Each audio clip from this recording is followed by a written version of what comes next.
मंच पर सुशोभित पूज्य हमारे पिता तुल्य चौधरी बदरुल्लाह आर्य जी, आर्य समाज के पूर्व प्रधान और वर्तमान में संरक्षक हैं। बड़ी तड़प है, बड़ी पीड़ा है, बड़ा महसूस कर रहे हैं।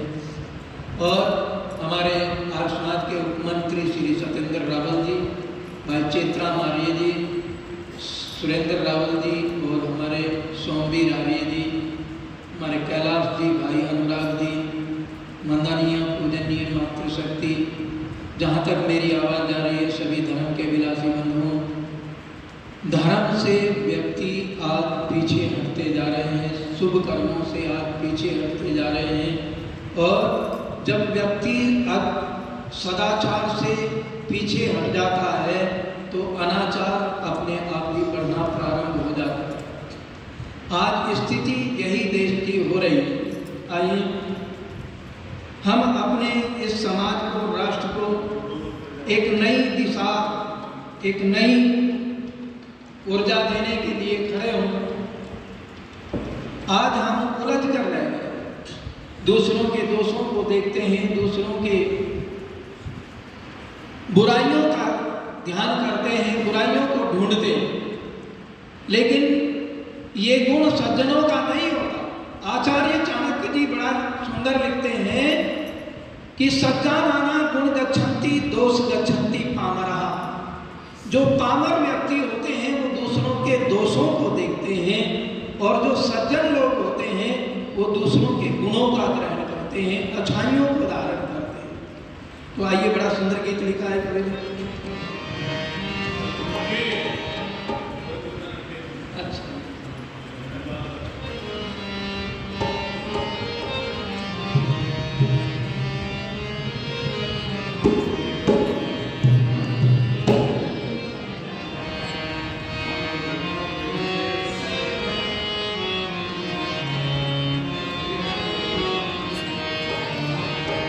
सबके गुण अपनी हमेशा गलतियां देखा करो। सबके गुण अपनी हमेशा गलतियां देखा करो। जिंदगी की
सबके गुण अपनी हमेशा झलकियाँ देखा करो। सबके गुण अपनी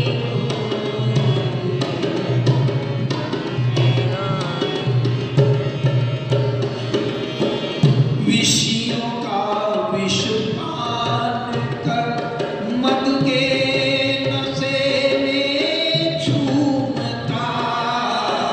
विषयों का विषपान कर मद के नशे में झूमता।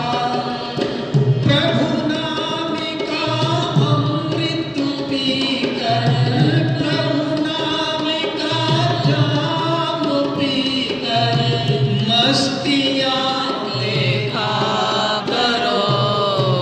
सबके गुण अपनी हमेशा झलकियाँ देखा करो।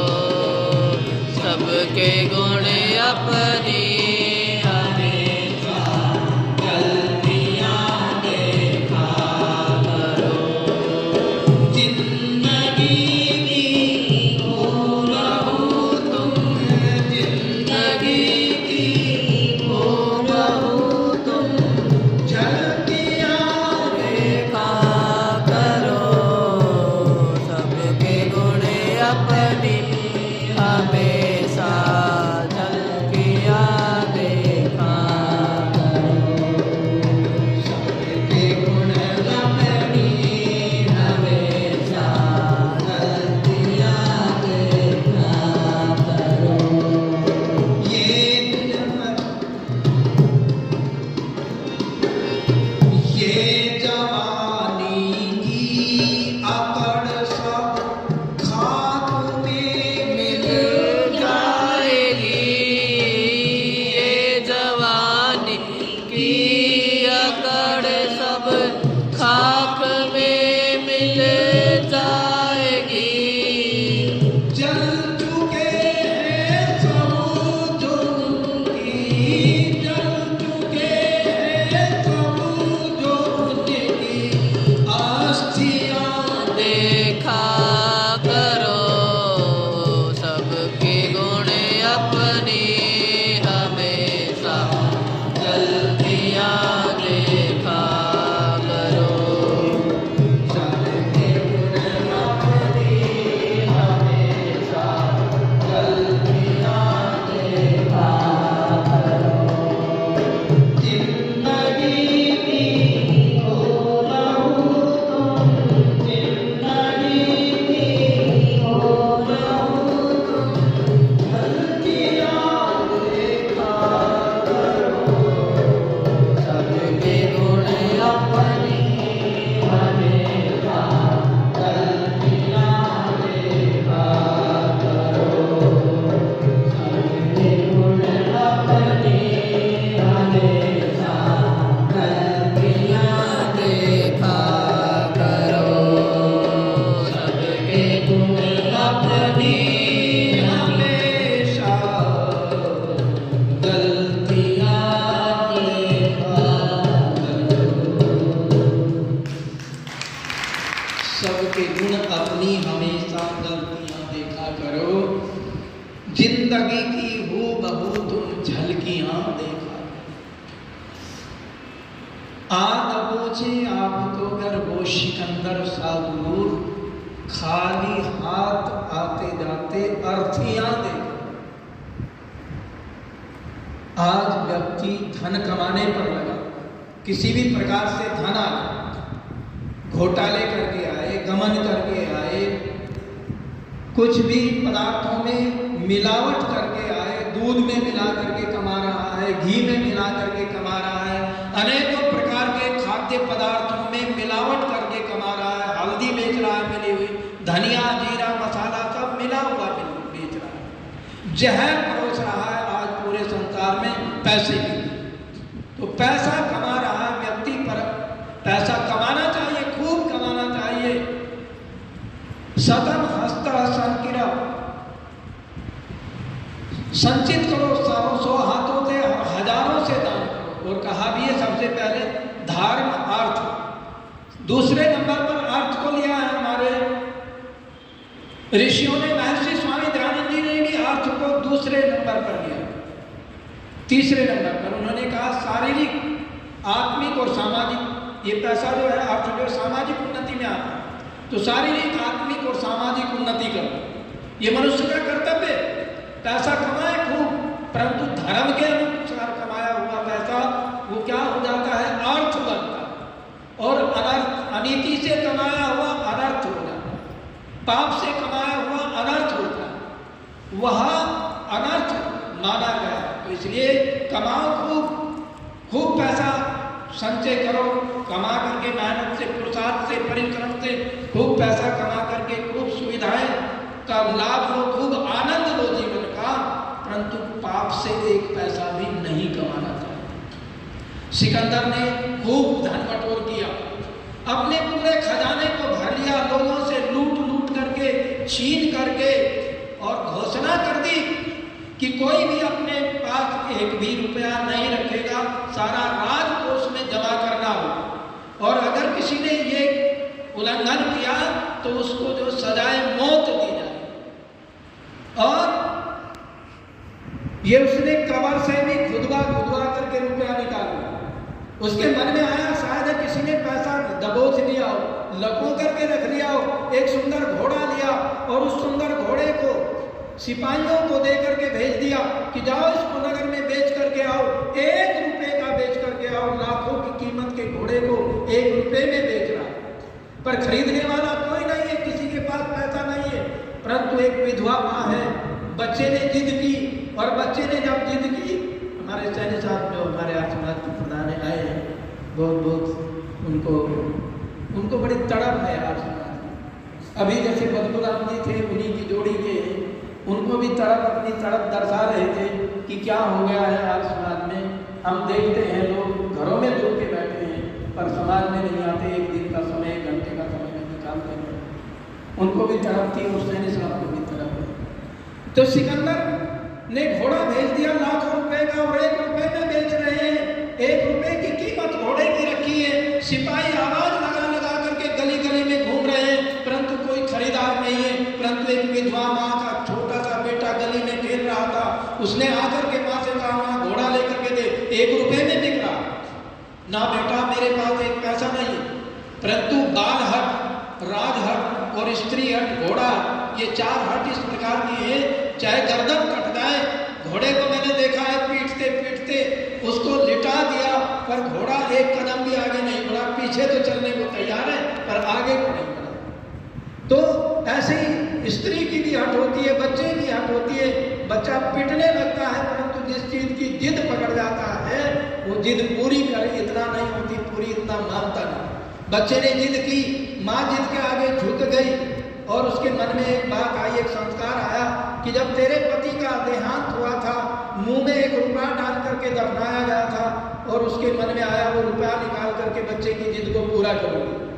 और फावड़ा उठाया, कस्सी उठा करके कब्रिस्तान पहुंच गई, और जाकर के अपने पति की कब्र को खोद करके और उसके अंदर से वो रुपया ढूंढ करके निकाल करके लाई, और ला करके सिपाहियों को दे दिया। घोड़ा खरीद ली, घोड़े को बेच करके सिपाही दरबार में पहुंचे। सिकंदर ने कहा, घोड़ा बेच दिया? कि हाँ बेच दिया है। कितने का बेचा है? कि 1 रुपए का ही बेचा है। किसने खरीदा है? बुला करके लाए, बुला करके तुम्हें बुलाया है राजा ने, बादशाह ने बुलाया है तुमने।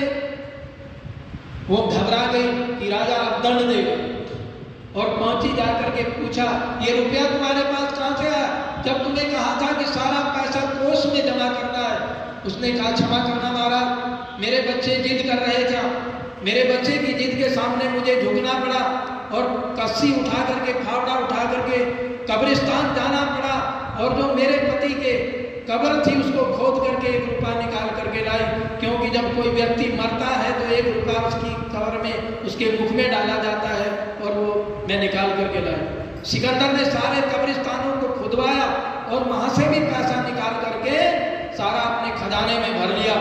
जब अंतिम समय आया तो लुकमान से कहने लगे, लुकमान, मेरा शरीर तो जवाब दे रहा है, मेरे शरीर में बहुत पीड़ा हो रही है, प्राण निकल रहे हैं, बचा किसी तरह से। उसने कहा, नहीं बचोगे। कि कहने लगे, कोई भी कितनी भी महंगी औषधि आ जाए वो खरीद करके लाओ, मेरे प्राणों को बचाओ। लुकमान ने कहा नहीं बचेंगे, ऐसी कोई औषधि नहीं है जो आप खरीद सको, आपके पास इतना धन नहीं है। उसने कहा सारा कोष ले जाओ मेरे खजाने का, जितना भी कोष है, परंतु मुझे ऐसी औषधि ला करके दो जिससे मेरे प्राण बच जाएं। लुकमान ने कहा कोई औषधि संसार में मृत्यु का है ही नहीं इलाज, आपको मरना ही पड़ेगा। अंत में कहा तो एक काम करना, जनाजे से दोनों हाथ मेरे बाहर निकाल देना, ताकि लोगों को पता लगे कि कब्र से खोद खोद करके धन को भी अपने खजाने में भरने वाला सिकंदर आज खाली हाथ संसार से जा रहा है, तो संसार के लोगों को कुछ शिक्षा मिले। तो ऐसे ही आग पहुंचे आपको अगर वो सिकंदर का गुरूर, खाली हाथ आते जाते अस्थियां देखा करो, सबके गुण अपनी हमेशा गलतियां देखा करो, अपनी गलतियों का एहसास करो, अच्छाइयों को धारण करते हुए बुराइयों का त्याग करते हुए अपने जीवन को अच्छा बनाएं। इन्हीं शब्दों के साथ वाणी को विरमित इति ओम शांति पर।